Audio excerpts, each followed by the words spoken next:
And before we go today, time for some reaction from a Chinese cartoonist to what are being called zombie Weibos run by some local governments in China.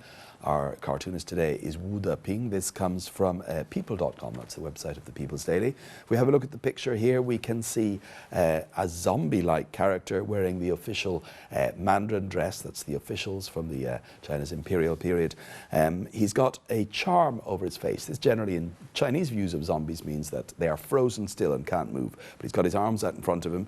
On his dress there is written Government Weibo, and around him are various people saying, what's wrong with it? I haven't seen it move for ages. And various other expressions of surprise. First of all, briefly to explain, Weibo, of course, is China's microblog service, hugely popular in the country, about 275 million users. The main one, Sina Weibo, also one from Tencent. And this has really changed modern society very much in China. Very often news stories break from reports on Weibo. As we heard there, corruption cases often posted originally on these microblogs. And some stories come out, some important, some not so important.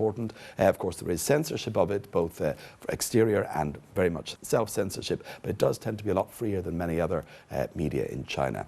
Now, along with its popularity, of course, government organizations at local levels have started to set up their own Weibo accounts to communicate with citizens in their area. And Sina says that just over 50,000 government entities have Weibo accounts. That's made up of about 33,000 government organs and the rest made up of specific officials.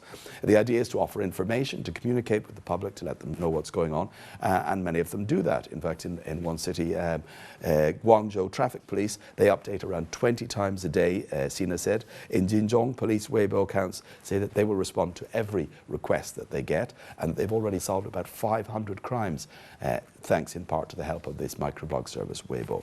However, it's not all good news. According to the People's Daily, only 60% of government Weibo accounts have more than 100 tweets in all the time they've been set up, and less than 8% have more than 500 tweets. In fact, it gives the example of many complaints. For example, in Zhengzhou, many bureaus hadn't updated a single tweet for 6 months. When this became public, they did apologize, said they would put somebody onto the job and start running the Weibo again.